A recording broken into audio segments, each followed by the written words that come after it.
ia te au le ava ma le minga o te le tumur whaloalo te o whorofatu mwhatala whatu i le sila mai moa le atunu o le so ina o tātu pukalame o le tāwhi sila whai rono vaenga no na ono. I rona se furu le nei ono masina Novemba lua awhilu lima o whorofatu mwhatala whatu sila mai moa o le tātu tunu i ona tulanga whalpea a matamai o na ao si e pa i o na iu ma tua le tua au whainga luenga tofi le tua. Ia olo o tom tawina le tātu wholonga ma le sāwaringa whaneanganga e la whele upu fola sa whapeona na ngaina e whatawhaite o langa fie le aso na nafi mo tātou i sa mo nei whapewhini usina ma Australia. Ia o le aso ngafua le ia tātou ia a o le aso salia o le teo Amerika sa mo whapewhi Hawaii ma Amerika. Ia e te tununga fia ngai fwoi lātou ia matulanga i tāpua inga le tātou tāpau silo le langi. Whanau nā tu nei por kalame o tāwsi le whai lunga tu sa mau entertainment YouTube channel i whaalolonga le tātou kampania ki nā ia i le tūwhine a Ari ia pe o na langono sua malo si ai i le tau amataino le nei por kalame ia po whialawa le a whai iai fua i le lofa ma le anga le leo le tua o i fwoi se lau lau le lei tātou te mafuta i lunga le nei por kalame tā ua. O le vaengalo na ono le nei o por kalame o tāwsi le whai whamarulu atu, o le sa whailu atu lava le paia man mamaru le aturo, o le whatanu ina tātou kalame le vai aso le sik vai atu nei, ono tuangia tā ua, i ala i whaiva tautua mo a inga, i sa whapea ona uftia le apong sa ona walau paia le tua elan malanga na maliu mani hoti. I ala le lofa malanga le leo le tua, o le ua tātou te maua se lau lau le lei, i o le whima palasi le timunga i ama tau i sa mo nei, i a whapatei le tua o le mo le avanoa, e toi wha o le tātou por kalame. O whalawhatu, ma whatalawhatu, le paia maurunga o le tātou malo. Ia o wafur whawa i lolo e whai le whionga lea mamalu le malo, ma le masiofo. Ia, a me si whoi le sa whainga mamalu. Ia, asu iao le tātou tenu, asu le whono sui tofia, pāle mia mar kāpeneta, ma sui maru umo le pāle mene. Ia, whapena whoi, le mo te whono le atunu, wa o whai o malo le whionga le whonga whatalai. E sui whonga whatalai, le tua le sui pāle mia mar kāpeneta. Ia, whapea whoi le tua le te le tua ngai. Ia masui mamalu umol pale. Mene whalurunga mtanga luenga le malose i olava ia ila la tumoti, kambari mpi silisi, o forofatu mfatara fatu, e por kalame le neo le tafsir fai. Ua filfilia le vanga au tua tatu tana no ile so, ia o le tulanga le o le fale tapua. O le fale tapua, ia, o le ale vatua i le vanga le por kalame le nei vanga taua, mo ila to le si le fia malamalama le meta o le fale tapua. Ai o lea vatu mo i lātou le mana o mia le fisoasoani. Lātou fu e lo whapeona mo o i le tūlanga o lo whapeona taun whata o toilea vaenga. Ia ona o le tūlanga whale e tōnunga o lo iai. E tele o mea o te tupu. E mauro tupu pea. I le wha ngā seina o le mea ta o le whale tāpua. Se atu le tātou lai mera nganga whaloalo. Comments mai fwoi po whele atinu o lo e au mawai. Mera nganga whaloalo. O le tātou le au mai ar tūlanga o wharwhalenga, o whai ngā sao whai manisi o maenga. Le tātou mai apea ngā al maliu, o mai pēr maliu e whai mā. Whai au tau moli moli, ia, o le whatūlanga o le mea tau whare tāpua. Ia, o le tātou aru loa. E le umi tātou kalame, ioe. E le umi tātou kalame o na ana pai lava le tūlanga tā ua, le langa e whai alofa i le aturu. Whai alofa i a inga, o le mafu angatono na tamu whai kalame ne o tāwsir whai. E au manongi mai vaenga e au na o i tātou whasoa. E wha mama venga i le aturu. Soani i le aturu. Tūlanga o lo ngā pātia mani. Te leo whalawe lawe i le aturu. I le aso mane aso. E oe. E lano whai atu. O le a wha o ngā pere maliu. Mo lawa le maliu whai whatei te inga. E tātou te whasoa matala no ai. I le mea tau ole whale tāpua. Ia, a whapela leo maliu leo i a tātou. E oe. O le whale tapua, e ave le nu, ioe, o la ure ta ua se awhioanga, e a whate te inga o le ingo le nu o Samoa, la whao ngā pia Samoa e whai matunou lava le atunu pere. A whapeo le ingo le awhioanga o Samoa, le whai le mariu. E ina le mea ta o le whale tapua, ioe, o i le whai tapua inga le nu. Mai po ai fo le malo e sau, o le mea ta o le malo, o tangata e se o isi nu, e o mai tātou oti po tātou mariu le whai. O whia lava la le nu e te sauai. E te sauai e sau sa o le whale le tapua i le nu. E oi. Po se whare kaporengi, nei vai tau whare i e leu tere ni whao ngā. Ia po lalo se la au. ia po se fatele malo fo se ainga o fasino atu ia e fa pitoa lava mo tapo inga le no o ina fo ila e solo ia ila to o malo ia fai mai po tangata ese ia o mai ia e fa penei le nganga o kalame o tafsir fa ra tato wo ile ese senga o le fanua fatau ia male fanua tawanga no ia por freehold land mal customary land ese lo inga mea ioi se atu tatu lai o amatu ai fai malele alofa le tele o le mele o nei se tulo tatu o le ngana fengo fie ma ngana tu sao o tele le ausu e mea ma lau fie fai mea o tele le ausu e mea ma le au fie fai mea ioi o fao ngā se ai le mea ta o fale tapua a fai o le maliu o le fai se afio anga o le fanua lai fai ai o le fanua tau Samoa o inala e iei le fale tapua i la fio anga ai se a e te tau o le mea masania e iai a le tapua i ngā le nu ioi ai se a o tangata le utu malo o se tamali i po se tapa au le nu ioi o se pou o le nu po se tula fale tau o le fio anga ia po se tau si foi se tina e tau se li io e po se tulanga foi se tina o se faretua o se tamali po se tupo le fioanga e te tau mano mea ai e mea le tau ole fale tapua toi te tau mano mea e fale tapua le ata te ese la tulanga na e tato o sa o fanu fatau ua vaai male alofa i le tele o ainga e whaia latu whaalavelave, whaia latu maliu, i te tono whanua whatau, ai sa wan me lor wharekapua, apalai mai e ngan wharekapua. Iwe, o te tau tino atu ma le wha maoni, ma le loto alofa i le atu no, wha mole mole, e le ai se whare tapua, ai se whanua whatau o se ainga. Iwe, a whaer ko whanua whakau o le ku whakaika ingo funga lei, whanua whakau, e le ai se wharekapua i whaia inga. O fea lava po vai telefou po fea fanua fatau ele ai se farkapua au al fa nga seina e tu manga nua Samoa e fa ofi mai tono mea e polonga ia inga tu lo lava le tatu tam fai o le ngana faingo fi o isi tangata waka ka ile ava fo le makeki kulowa yo waka ka ile ava Samoa le makeki fai la ko mai o le fale mariu fale o lau kamare ka ko o fesika ko farkapua io ko o mai loa ko kamare ma ko ipopo fale ia o ko e o ngomas ko kupeng a me se songi fabra io ai alang fale o ko kamare ang o ma fai ko a ko foi ko wingu ava o ma foi ko mariu la ko kamare fai la ko o yanga me su e yanga me io o le ala na o manatu tafsir fai po kalamilia e te tau na vatu le mai moanga le atu le ia fai ma venga e leo se ai u ia manino le le e leo se ai u o se si ale na fai atu men ne ai o le fa sao o le tu manga no Samoa so ia tu fa sia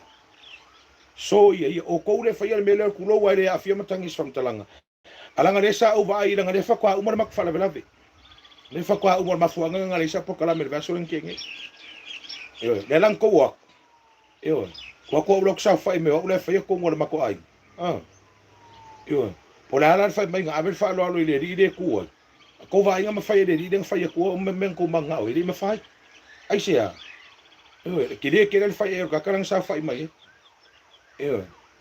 ai va ai male lo fa va tu fa so va ai male lo fa talo fai le tunu talo fai dai a inga talo fai a Samoa nei mea nei winga fa pene winga le mingao winga le mafau su e mea au al fa nga seinga le mea ta o fale tapua e to te so nga fai ai i fanua fa tau a inga aua alo lo fai oe ngofo i kongu oi ave ko makai e fa la la fa kapua e ko afioanga e ro ka fa ma ke ki avala ye ko o mai ya o ko me fai mari wa ai ngai fa mo fa ka Tautala ma le ava ma le minga au avatu bene o le tinga lofa i le atunu awala ngo winga e renga matou le ainga le wala vea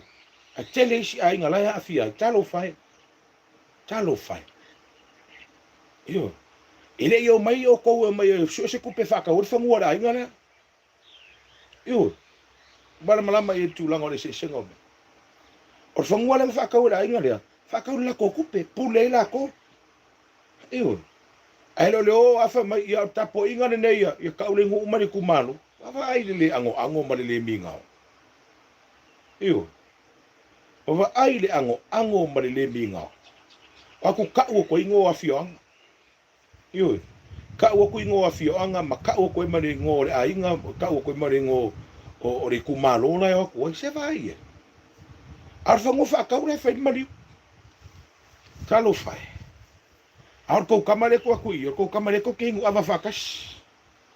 io ko meale le fai ngi a uma ko ingu ava ko wol mari woles fai ko ingu ava ma ke vai o ingu ava ko ngu io o ingu ava ko ngu o faka ka ingo wo fai pe la ngonga ko ngu ko leo ai lo ko mai ya o solo ko me talafate te langa opia e masu e ko mea soli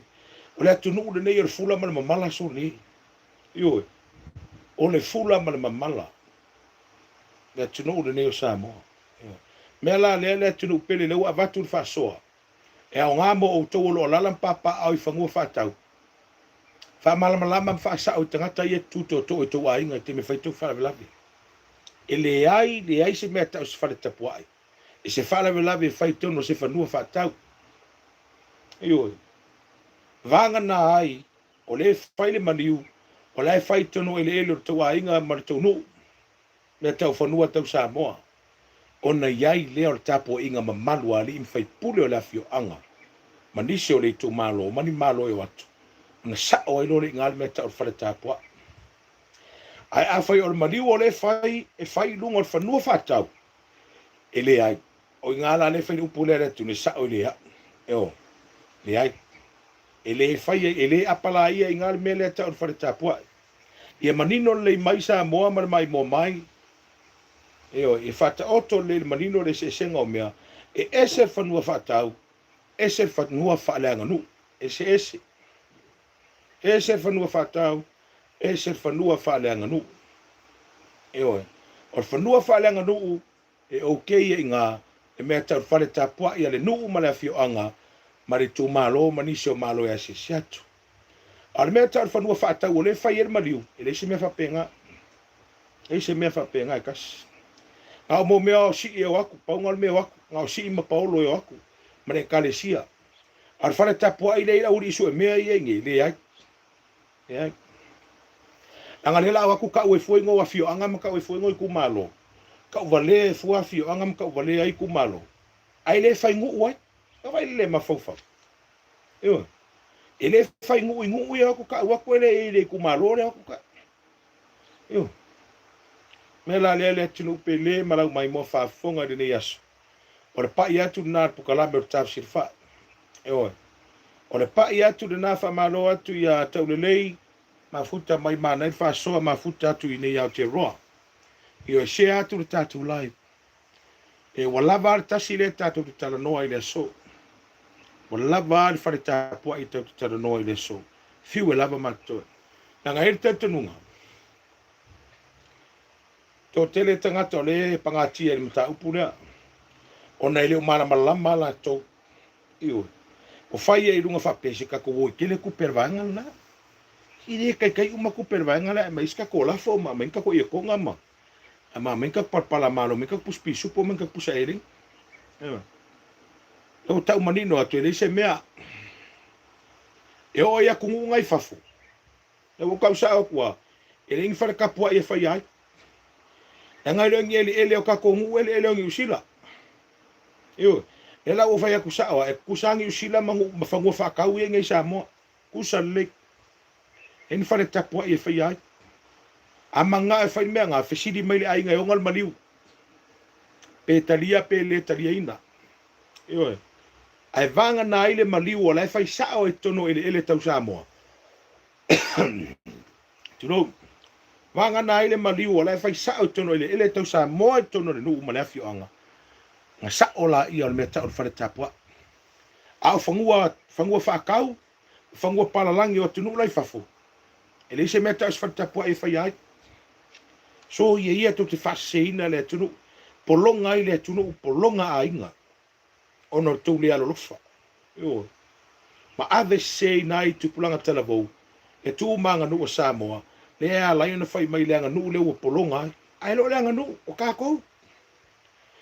le ka ku ka ngofi fa se mea yo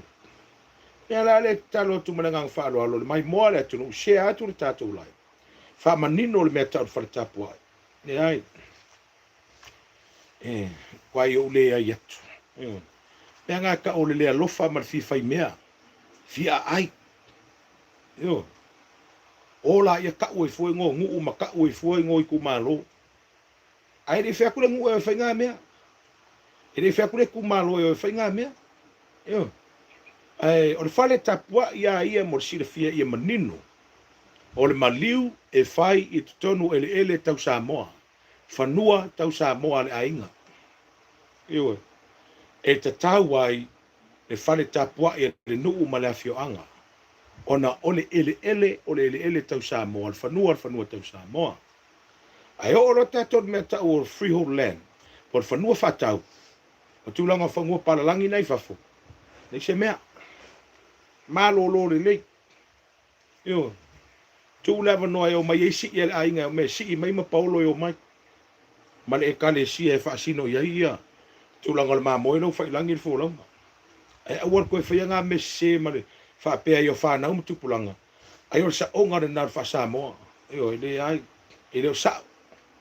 yo ele sa fanua tau Samoa ele tau Samoa o ina fa ir fa tapua yo a fangua fa kau o fangua palangi al fangua nga yo o fangua fa kau o fangua palangi al fangua nga yo tu sa ma fanua ia tunu lai fafu fangua palalangi yo ya ni wo aku o ka e ka fiola ele le alo lo faso yo ai ako fangua fa kau a kwa fa ele ma fofa so ia tu fa seina le tunu tu lo sa mo le mai mo fa fonga mai ai wa vatu fa so ta sil fai wa ta upu ta ua le e so ani il pangati o lo fe ngai manai ainga ono tangata le alo lo fa fa pe kanga kai o ka mai mu avar makeki ulo wa upu yo tu lo wa sa mo ai lo mai mo o ka fa le avar makeki fai la kokong ke o mai so e oki o mai so e mea le ai le sa na se o to te fa se tu pulanga te lavo le tu o to te fa se le tu o le vele lo fo le nganu ma me sori ai yo e sori ai ava ngolo official leo yo a ko va ai ko kulanga wo ai pidi leo me ya se ngaka e soli vale me fangua i do se fangua fai nga mea yo tau tala male ava i nei aso ma mai mo fa fonga le tu watu na yo tafa yo ia manino le e le fa so atu le tato pukalame ono se tu lang al fa so i le lofa yo fa so i le lofa e le tulanga o lo ia ya le pangatia o le tunu ona to tele la uso e mea o lo ia yo o kele la uso e mea le alo lofa i tangata ngal ka fau o aku fai la komea su ela komea yo ka fau o su ela komea no nai ma se ma fau o lofa i le tulanga o lo ia ai ngolo fe ngai fa la vela me la le tu fa pa ia tu ava pete o e mo mai nei lai mo uma ya na eno sa ile si fa uma le lai e tu fo ile tu mata ato le atoanga o le meta o fa tapu ai meio maliu ia ma so fa mo e au fa nga ina le maliu e fa fa te inga i le tato pokalame i le so O le atoanga na o le meta o le whanetapua i mai mo whafonga le atunu. E ese al whanua whatau, ese whanua whalenga nu. Ioi. E le au se pūlenga mamalu ali me whai pūle i te tonu o se whanua whatau. Ioi. E leo ka whao le awar maa keki o mai whai whare kapua. Ioi. E ai reo sa, na se. Ioi. Tau tala i le awa marami ngau tu mut whalo alo. Whasa o le mata upu. Talo whai le aturu. Talo whai a sa moa. O le tasi se ainga e whai nei a mionga le mafau whapea. Ioi. Wa avea fo ile ilo tau tala i upu o le anga nuu. A me uso nga whai ele le mafau whapea. Ma whai se e ili whao ngā inga o vaenga. O le anga nua sa moa e ei vaenga e apalai e mea te tas. E ei mea e apalai e mea te tas. Mea la lea le atunu pele le mai mo mai se atu le tātou live. Le talo ia malama atiri tātou mwhapula atiri pele a nganga paia. Na whasosoni mai mo i tātou. E ia malama i pokalame. O le tāwhasir whai e meise. O nei mata upu e vato i le nei pokalame tāua. A sau ponga na tātou kalame o tāwhasir whai le so. O so na whau ponga i le astofi ta pule ola le lofa malanga le leo le tua. E more te minei alofa te le atu.